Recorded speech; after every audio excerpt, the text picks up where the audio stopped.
Thumbnail এমন একটা জিনিস যেটা একটা ভিডিওকে ডাউন করে দিতে পারে, আবার একটা ভিডিওতে মিলিয়ন মিলিয়ন ভিউজ এনে দিতে পারে। কিন্তু একটা থাম্বনেল তখনই একটা ভিডিওতে ভিউজ আনতে সাহায্য করবে যখন সেটাতে প্রফেশনালিটি থাকবে। আর যে ভিডিওতে থাম্বনেলের নামে সাইনবোর্ড লাগানো হয় সেটাকে মানুষ ওই রাস্তাতে থাকা সাইনবোর্ডের মতোই শুধু দেখে যাবে, কিন্তু কখনোই ক্লিক করবে না। বিকজ একটা মানুষকে ভিডিওতে ক্লিক করতে থাম্বনেল বাধ্য করে, সাইনবোর্ড না। তাই তো আজকে আমি তোমাদেরকে আগামী কয়েক মিনিটের মধ্যে থাম্বনেলের এক্সপার্ট বানাতে চলেছি। আমি জানি তুমি যখন একটি ভিডিওর জন্য থাম্বনেল বানাতে বসো তখন তোমার মাথায় ভালো থাম্বনেল বানানোর আইডিয়া আসে না। তাই এই ভিডিওর যে কোনো অংশে বোনাস হিসেবে আমি তোমাদেরকে এমন একটা টিপস শিখিয়ে দেবো যেটার মাধ্যমে তুমি যদি জীবনে কোনোদিনই একটি থাম্বনেল না তৈরি করে থাকো তাহলে তুমি মাত্র 2 থেকে 3 দিনের মধ্যেই শুধুমাত্র মোবাইল দিয়ে ফটোশপ লেভেলের প্রফেশনাল থাম্বনেল তৈরি করা শিখে যাবে। আর আজকের ভিডিওতে আমি তোমাদেরকে একটি প্রফেশনাল থাম্বনেলের জন্য পিএনজি এরকম অ্যাট্রাকটিভ বাংলা ও ইংরেজি ফন্ট, এক কথায় একটা থাম্বনেল বানানোর জন্য যা যা প্রয়োজন সেই সব কিছু কোথা থেকে কিভাবে ডাউনলোড করতে হয় সেটাও দেখিয়ে দেবো। তবে এত কিছু পাওয়া ও শেখার আগে তোমাকে আগে থাম্বনেলের সাইকোলজি বুঝতে হবে, কারণ সবাই ভালো থাম্বনেল তো বানাতে চায় কিন্তু কেউ সেটার পিছনে সাইকোলজি বুঝতে চায় না, যার কারণে তারা কখনো একটি প্রফেশনাল থাম্বনেল বানাতেই পারে না। তাই প্রথম স্টেপে আমাদেরকে বুঝতে হবে থাম্বনেলের সাইকোলজি। অধিকাংশ ইউটিউবাররা তোমাদেরকে প্রফেশনাল থাম্বনেল বানানোর জন্য বলে থাকে যে তোমরা থাম্বনেলে অতিরিক্ত এলিমেন্ট বা লেখা ইউজ করবে না। কারণ হিসেবে বলা হয় থাম্বনেলের মধ্যে অতিরিক্ত লেখা থাকলে সেটা দেখতে আনপ্রফেশনাল লাগে, যার কারণে সেই ভিডিওর মূল মেসেজ বুঝে উঠতে একজন অডিয়েন্সের বেশি সময় লাগে এবং যে কারণে সেই ভিডিওতে একজন অডিয়েন্সও ক্লিক করতে চায় না। কিন্তু এখন আমি যদি বলি এই কথাটি একদমই ভুল, বরং কিছু কিছু ভিডিওর থাম্বনেলে বেশি লেখা থাকলে সেটা ওই ভিডিওতে ভিউজ আনতে আরো বেশি সাহায্য করে। আবার এমনও কিছু কিছু ভিডিওর থাম্বনেল আছে যেগুলিতে অতিরিক্ত লেখা যোগ করলে সেই ভিডিওতে ভিউজই আসবে না। এখন তোমাদের মনে প্রশ্ন আসছে যে আরে রিঙ্গো ভাই এটা কিভাবে সম্ভব? আসলে এখানে পুরোটাই সাইকোলজির খেলা। ফর এক্সাম্পল, এই আনপ্রফেশনাল থাম্বনেলটা দেখো, একদমই টেক্সটের অ্যালাইনমেন্ট ঠিক নেই, তার উপর আবার বড় করে তাদের চ্যানেলের লোগো থাম্বনেলের মধ্যে লাগিয়ে দিয়েছে, যেটা দেখে কোনো সন্দেহ নেই যে এটা একটা আনপ্রফেশনাল থাম্বনেল। এখন এই আনপ্রফেশনাল থাম্বনেলের ভিডিওতে কত হাজার ভিউজ আসতে পারে? 10,000, 50,000, এর থেকে বেশি হলে 1 লাখ ভিউজ আসবে, তাই না? কিন্তু না ভাই, এই ভিডিওতে 1.3 মিলিয়ন ভিউজ রয়েছে। যদিও তোমরা অনেকে বলতে পারো যে এই খবরের চ্যানেলের অনেক বেশি সাবস্ক্রাইবার রয়েছে তাই এত বেশি ভিউজ এসেছে, কিন্তু আমার মতে ওইরকম কিছুই না, বরং এইরকম চ্যানেলের জন্য এইরকম বেশি লেখাযুক্ত থাম্বনেলই উপযুক্ত। বিকজ ওই ভিডিওগুলোর মেসেজ একমাত্র লেখার মাধ্যমেই বোঝানো সম্ভব। কিন্তু এবার তোমরা এই থাম্বনেলটি দেখো, কোনো লেখা নেই, একদম ক্লিন। থাম্বনেলে শুধু একটা ক্যারেক্টার এবং তার হাতে গোপাল ভাঁড়ের ছবি, যেটাও মানুষকে প্রচুর পরিমাণ অ্যাট্রাক্ট করছে। এখন দেখো ইউটিউবে কিন্তু এইরকম একটা আনপ্রফেশনাল থাম্বনেলের ভিডিওতেও মিলিয়ন ভিউজ চলে আসছে, আবার এইরকম একটা প্রফেশনাল থাম্বনেলের ভিডিওতেও মিলিয়ন ভিউজ চলে আসছে, যেটা আসলে আমাদেরকে এটাই ইঙ্গিত করে যে সব ভিডিওর জন্য প্রফেশনাল থাম্বনেল গুরুত্বপূর্ণ নয়, বরং থাম্বনেলের সাইকোলজি বোঝাটা সবচেয়ে গুরুত্বপূর্ণ। আর এই কারণেই আজকে আমি তোমাদেরকে সর্বপ্রথমেই থাম্বনেলের সাইকোলজি বোঝাচ্ছি, যাতে তোমরা ওই খবরের চ্যানেলের মতো ভিডিও বানিয়ে এই চ্যানেলের মতো প্রফেশনাল থাম্বনেল না বানাও, আবার এই চ্যানেলের মতো প্রফেশনাল ভিডিও বানিয়ে খবরের চ্যানেলের মতো থাম্বনেল না বানাও। দুটি ভিডিওর থাম্বনেলই তাদের জায়গায় ঠিক আছে, কিন্তু আসল জিনিস হচ্ছে তোমার ক্রিয়েটিভিটি, যে তুমি সেটা কোথায় কোন ভিডিওতে ব্যবহার করছো। আর সেজন্যই তোমার এই থাম্বনেলের সাইকোলজি বোঝাটা অনেক বেশি ইম্পর্টেন্ট। ওকে, এতক্ষণ তো অনেক জ্ঞান দিলাম, এবার চলো তোমাদেরকে প্র্যাকটিক্যালি স্টেপ বাই স্টেপ দেখাই যে কিভাবে একটি প্রফেশনাল থাম্বনেল তৈরি হয়। কিন্তু তার আগে তোমরা চ্যানেলটি সাবস্ক্রাইব করে অবশ্যই এই অলে ক্লিক করে রাখো। তো এখন আমি তোমাদেরকে পিক্সেল ল্যাবের মাধ্যমে ধ্রুব রাঠের এই থাম্বনেলটি রিক্রিয়েট করে দেখাবো। যদিও তার থাম্বনেলগুলো অনেক প্রফেশনাল গ্রাফিক্স ডিজাইনাররা ফটোশপের মাধ্যমে তৈরি করে থাকে, কিন্তু আজকে আমরা সেটাকেই পিক্সেল ল্যাবের মাধ্যমেই তৈরি করব। এখন একটা ঘর তৈরি করার আগে যেমন সেই ঘরের জন্য সকল প্রয়োজনীয় ম্যাটেরিয়ালস আগে থেকেই জোগাড় করে রাখতে হয়, তেমনি একটি থাম্বনেল বানানোর সময়ও সেটাতে ব্যবহারের জন্য বিভিন্ন ম্যাটেরিয়ালস আগে থেকেই জোগাড় করে নিতে হয়। যেমন পিএনজি, বাংলা ও ইংরেজি ফন্ট। থাম্বনেলে যদি কোনো ক্যারেক্টার ব্যবহার হয় তাহলে সেই ক্যারেক্টার, থাম্বনেলের ব্যাকগ্রাউন্ডে যদি কোনো ইমেজ প্রয়োজন হয় তাহলে সেটাও আগে থেকে কালেক্ট করে রাখতে হবে, যাতে থাম্বনেল বানানোর সময় আমাদেরকে বারবার এদিক সেদিক না যেতে হয়। তাই আমি প্রথমেই থাম্বনেলের মেইন ক্যারেক্টার ধ্রুব রাঠের এই ছবিটির ব্যাকগ্রাউন্ড রিমুভ করে ফেলবো। যে কোনো ছবির ব্যাকগ্রাউন্ড রিমুভ করার জন্য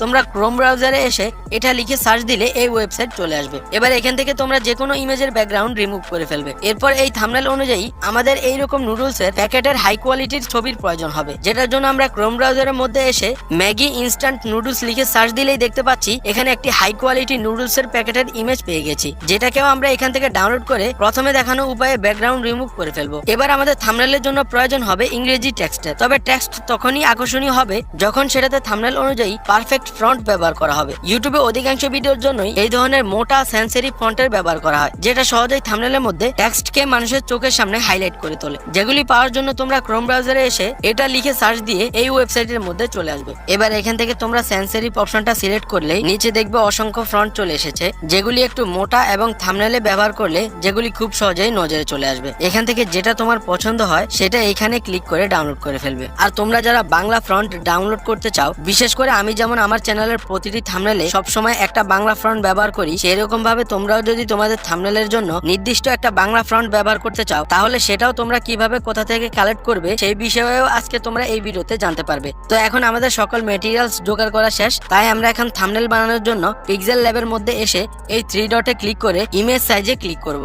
এবার এই প্রিসেট থেকে যদি আমরা ইউটিউব থাম্বনেল সিলেক্ট করি, তাহলে এখানে ইউটিউব থাম্বনেলের সাইজ চলে আসবে। কিন্তু সমস্যা হলো ইউটিউবে আপলোডের পর থাম্বনেল কিছুটা কম্প্রেস হয়ে যায়, তাই আমরা আমাদের থাম্বনেলের কোয়ালিটি একদম পারফেক্ট রাখার জন্য এখানে 1920 আর এখানে 1080p দিয়ে ওকে করে ফেলবো। এখন যেহেতু এই থাম্বনেলের ব্যাকগ্রাউন্ড সবুজ এবং লালের গ্রেডিয়েন্ট কালার রয়েছে, তাই আমাদেরকে সর্বপ্রথমে সেই দুটো কালারের গ্রেডিয়েন্ট ব্যাকগ্রাউন্ড তৈরি করতে হবে, যেটার জন্য আমরা প্রথমে এখানে ক্লিক করে এখান থেকে একটা স্কয়ার শেপ নেব। থাম্বনেলের মধ্যে যে কোনো এলিমেন্ট দুই সাইডে একদম পারফেক্ট ভাবে রাখার জন্য বা সেটাকে একদম মাঝামাঝি রাখার সময় এই গ্রিড অপশনটা সবসময় চালু রাখবে, যাতে কোনো এলিমেন্ট সেই থাম্বনেলের একদম মাঝামাঝি অবস্থানে বা দুই পাশে একদম বরাবর অবস্থানে রয়েছে কিনা সেটা খুব সহজেই বোঝা যায়। তো এইবার আমরা ওই শেপকে থাম্বনেলের অর্ধেক অংশ অনুযায়ী ফিট করে ফেলেছি, তাই এবার আমরা এই কালার অপশনে ক্লিক করে এই গ্রেডিয়েন্টে ক্লিক করব। এখান থেকে আমি আগেই গ্রেডিয়েন্টে কয়েকটি কালার মিক্স করে রেখেছি, তাই আমি এই সবুজ এবং কালো গ্রেডিয়েন্ট কালার আমার বাম পাশের শেপের মধ্যে যোগ করে দেব। এখানে গ্রেডিয়েন্ট কালার কিভাবে তোমরা যোগ করবে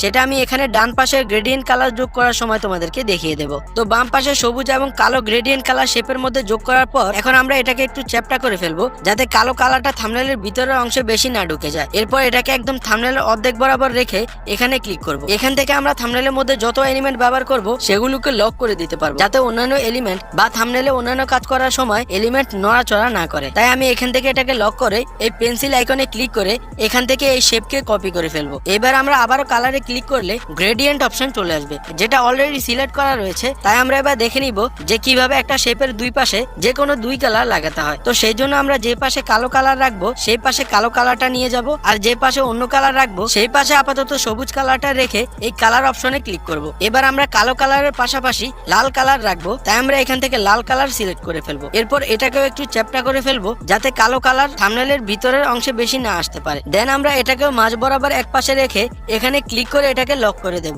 এবার আমরা গ্যালারি থেকে থাম্বনেলের মেইন ক্যারেক্টার ইনপুট করে একদম মাঝ বরাবর সেট করে ফেলবো। দেন আমরা ডাউনলোড করা সেই নুডলসের প্যাকেটও গ্যালারি থেকে নিয়ে এসে সেটাকে এখানে ক্লিক করে লক করে দেব এবং সেটাকে সাবজেক্টের পিছনে নিয়ে যাব। এবার আমরা এই পেন্সিল আইকনে ক্লিক করে এটাকে কপি করে এই সাইডে নিয়ে আসবো এবং এটাকে একটু ছোট করে সাবজেক্টের পিছনে নিয়ে লক করে দেব। এবার আমরা এই শেপ অপশনে ক্লিক করে এখান থেকে গোল একটা শেপ নিয়ে সেটাতে লাল কালার যোগ করে ফেলবো। দেন আমরা টাইমলাইনটা একটু জুম করে এটাকে ওই প্যাকেটের কর্নারে সেট করে লক করে দেব এবং এটাকে এখান থেকে কপি করে এই অংশটাকে আবার এই প্যাকেটের পাশে কর্নারে সেট করে দেব। অনেক সময় দূর থেকে অনেক এলিমেন্ট জায়গা মতো বসাতে অসুবিধা হয়, তো সেই সময় আমি টাইমলাইনটা একটু জুম করে কাজ করি, যাতে আমরা ওই সব এলিমেন্ট গুলোকে আরো কাছ থেকে সহজভাবে ম্যানেজ করতে পারি। এবার আমি এটাকেও লক করে টেক্সট বসানোর কাজ শুরু করব। সেজন্য আমি এই নিউ টেক্সটে ক্লিক করে এখানে ক্যাপিটাল লেটারে বিফোর লিখে একটা মোটা ফন্ট সিলেক্ট করে এই ব্যাকগ্রাউন্ড অপশনে ক্লিক করব। এখানে মূলত গ্রিন কালার সিলেক্ট করে সেটাকে একদম ডার্ক করে দেব। এরপর আমি এই লেখার ব্যাকগ্রাউন্ডের শেপ অ্যাডজাস্ট করার জন্য এখানে বাম পাশে এটাকে একটু বাড়িয়ে দেব এবং ডান পাশে এটাকে একটু বাড়িয়ে নিচে এবং উপরে কমিয়ে দেব। এবার এটাকে জায়গা মতো রেখে এই সাবজেক্ট গুলোর একদম পিছনে এই লেখার সাইজ অ্যাডজাস্ট করে এটাকেও এখান থেকে কপি করে সেটার উপর আফটার লিখে দেব এবং এটার ব্যাকগ্রাউন্ডের কালারও রেড সিলেক্ট করে একদম ডার্ক করে দেব। আর এখানেও সেম প্রসেসে এটাকে সাবজেক্টের পিছনে নিয়ে যাব। এবার আমরা এই প্রত্যেকটা সাবজেক্টের পিছনে শ্যাডো অ্যাড করার জন্য টাইমলাইনটা একটু জুম করে এই প্লাসে ক্লিক করে ড্র সিলেক্ট করব। এবার আমরা এখান থেকে ব্ল্যাক কালার চুজ করে এই পেন সাইজকে 10-এ রেখে ব্লার রেডিয়াসকে একদম বাড়িয়ে দেব। এইবার আমরা নুডলসের প্যাকেটের দুই পাশে শ্যাডো গুলোকে ড্র করব। ড্র করার পর আমরা দেখতে পাচ্ছি এটা একদমই রিয়েলিস্টিক লাগছে। এরপর আমরা এই ড্রকে লক করে আবার ড্র অপশনে গিয়ে এই রেড সার্কেলের উপরে ড্র করব। ড্র করে সেটাকে আবার রেড সার্কেলের নিচে নিয়ে শ্যাডোটাকে অ্যাডজাস্ট করে নেব। এবার আমাদের এই রেড সার্কেলের মধ্যে নুডলসের মূল্য বসাতে হবে। সেজন্য আমরা এখানে রুপি চিহ্নের সাথে 10 লাগিয়ে এখান থেকে একটা ফ্রন্ট দিয়ে সেটাকে সার্কেলের উপর অ্যাডজাস্ট করে লক করব এবং এটাকে এখান থেকে কপি করে ডান পাশের নুডলসের প্যাকেটের মূল্য লাগিয়ে এটাকেও রেড সার্কেলের উপর অ্যাডজাস্ট অ্যাডজাস্ট করে লাগিয়ে দেবো। এবার যেহেতু আমরা এখনো এই পাশের প্যাকেটের সাথে শ্যাডো অ্যাড করিনি, তাই আমরা আবারও ড্র টুলসে ক্লিক করে ওই সময়ের মতো কালো কালার সিলেক্ট করে প্যাকেটগুলোর পাশে শ্যাডোগুলোকে ড্র করে দেব এবং সেগুলিকে সাবজেক্টের নিচে লাগিয়ে দেব যাতে সেটা দেখতে রিয়েলিস্টিক লাগে। এবার আমরা এই লেখাগুলোর পিছনে শ্যাডো অ্যাড করব, তবে এটার ক্ষেত্রে ওই নুডলসের প্যাকেটের মতো শ্যাডো অ্যাড করা যাবে না। তাই আমরা একটু বুদ্ধি খাটিয়ে এখানে এই শেপে ক্লিক করে সেটাকে আমাদের ওই লেখার ব্যাকগ্রাউন্ডের সাইজ অনুযায়ী অ্যাডজাস্ট করে কালো কালার সিলেক্ট করতে হবে। এরপর সেটাকে এখানে এসে সাবজেক্টের পিছনে নিয়ে অপাসিটি একদম কমিয়ে দিতে হবে। এবার সেই নিয়মে এটাকেও তুমি কপি করে ডান পাশের লেখার পিছনে যোগ করবে, তাহলেই দেখতে পাচ্ছি আমাদের অরিজিনাল থাম্বনেলের মতো এটাতেও লেখার পিছনে শ্যাডো চলে এসেছে। আর এবার আমরা আমাদের মেইন সাবজেক্টের পিছনেও শ্যাডো যোগ করার জন্য আবারও ড্র টুলসে ক্লিক করে ব্ল্যাক কালার সিলেক্ট করে এইরকম ভাবে প্রথমে ক্যারেক্টারের উপরে ড্র করে ফেলবো। এরপর সেটাকে একদম সাবজেক্টের পিছনে নিয়ে অ্যাডজাস্ট করে দেবো। আর এবার আমরা এখানে ক্লিক করে পিএনজি সিলেক্ট করে এই কাস্টমার এখান থেকে হাই কোয়ালিটি সিলেক্ট করে থাম্বনেলটি সেভ করে ফেলবো।